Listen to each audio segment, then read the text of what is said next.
Hello again. Today is Thursday, April 14th. I am Jean, I am a knitter, and I just wanted to post a brief update on me making it to the meeting of the Milwaukee Guild chapter section. I'm not sure quite what they call it, but it's the Milwaukee area Knitters Guild of America group. The group is much larger than I had anticipated. Let's see, 2, 4, 6, maybe 30 people showed up. And I was on time. I was in the right location. Everyone was wonderfully friendly. They reached out to me. They talked to me. They asked questions. I could do the same. People were wearing lovely knitted shawls and other sweaters. They had a program on how to block things. And there were demos and, oh, it was just wonderful. The best part about it was I now have a partner in crime. Hello, Lauren, who is also going through level 1 of the Master Hand Knitter program with me. Yahoo! I did receive advice from one person who felt that I should start with the basics class, and I must say I disagree with that. I feel I am beyond the basics of knitting, having been a knitter for 50 some odd years, and having already actually designed quite a few sweaters. I started designing, sort of, when I knit a shop model and I realized the pattern was incorrect for the shoulder decreases because it was a raglan sweater, and they had me decreasing once every 3rd round. So you would decrease and then knit 2 rounds, and then do a decrease round, and then knit 2 rounds. And the neckline ended up looking like it would fit a short giraffe. It had to go on the wall and be displayed like that for at least 6 months. And then I took it down, ripped it out, re-knit it, doing the decreases every other round, and gave it to my father for Christmas. I have a picture of my father wearing that sweater. He loved it. He found it, however, to be too warm. It was a Lopi, and the pattern was all over, so it was a double thick Lopi sweater.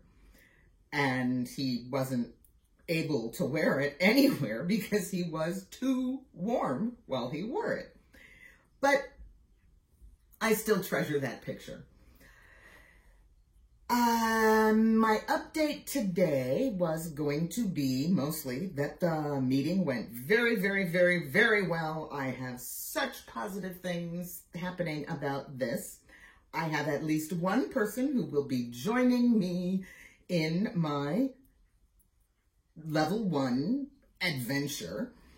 And I think we're going to be able to bounce ideas off each other, and she loves doing internet research and just in general research. So Lauren, I think you and I are going to get along like peas and carrots. Then I did a little bit of research. I'm actually working on swatch number 1. I need to do garter stitch until the garter stitch section measures 4 1/2 inches, if I've read the directions correctly. I also spent some time working on, the beginnings of the notebook that I have to submit. Now this notebook is not thick enough. It's only 1 inch thick. It's what I had lying around. But I purchased a package of heavy-duty page protectors, and I know how many dividers that I need. I have printed out the beginnings of my blocking research paper, and I have my first swatch, but this is not in the correct order. My first swatch needs to be behind the cover sheet, and nothing about my swatch information sheets has been typed up. It's still handwritten and kind of crazy. This is my draft for the documentation needed for this swatch. I need to document my research and references that I used for the long-tail cast-on and the basic bind-off, as I have been directed to in my 39 pages of directions. And I have made notes of the questions that are going to have me refer to this swatch and study them and give my responses, answer the questions. And I did that for all the other swatches. So I have a quick list. Swatch number 4, bar increase, refers to questions number 4, 6, and 4, 7, and 8. And I did that for all of the basic swatches. So I have a start. I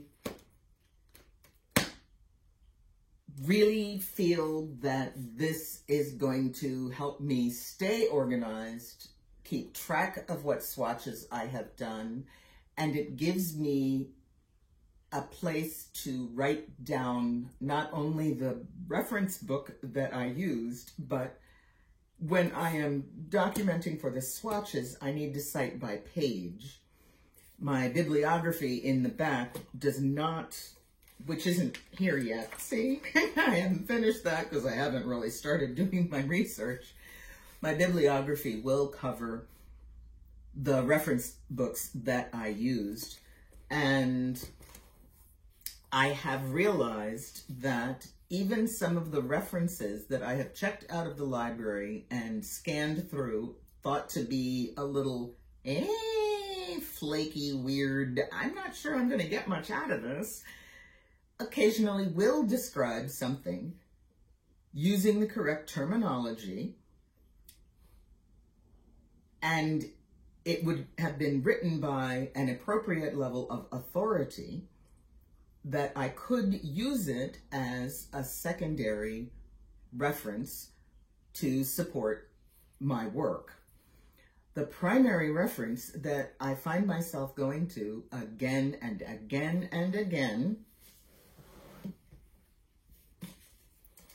Principles of Knitting.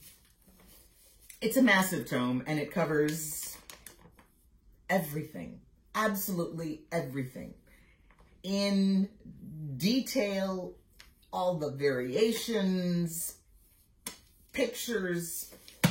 This is my go-to. And then I find a second reference that will go with what I have found in this book, and I'm good to go.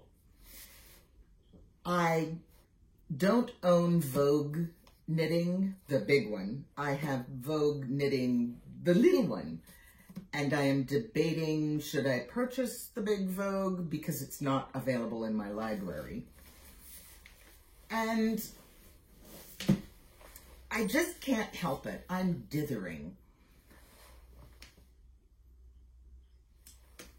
I have a copy of the Hand Knitter's Handbook, which is another reference that they very much like, but my copy of the Hand Knitter's Handbook predates the Reader's Digest version, which is the one that they are suggesting that I use, and I'm not going to buy a second edition of the same reference because mine is old.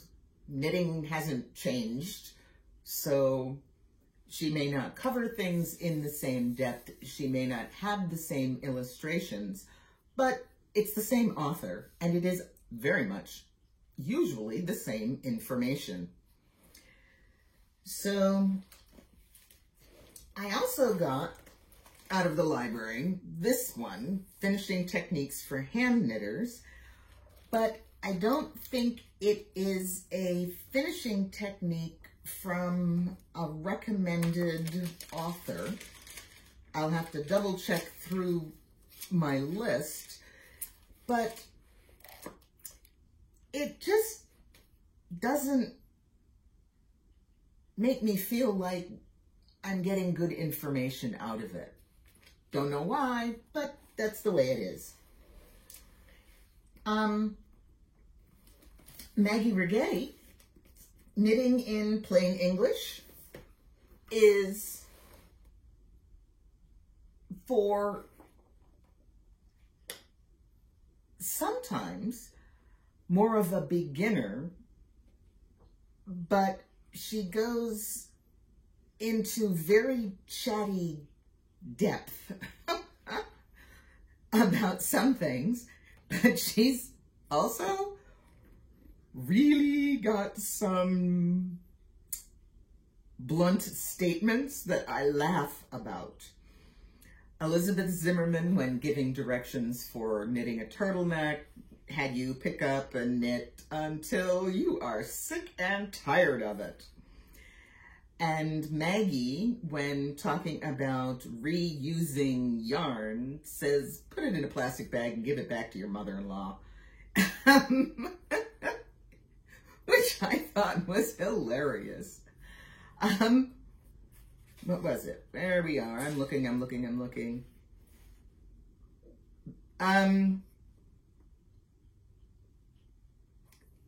She also says, when you're throwing a project away, make sure you use a plastic bag that no one can see through so no nosy neighbor will report on what on earth you just did.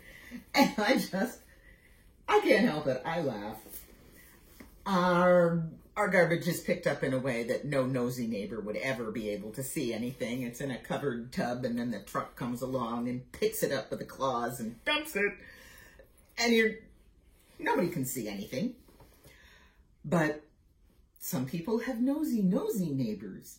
Anyway, we've gotten reference books covered. We've gotten my organization covered.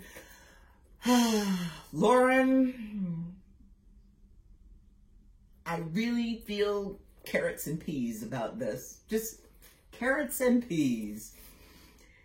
If you like what you are hearing, please subscribe and click the like button, and maybe I'll get over 20 subscribers.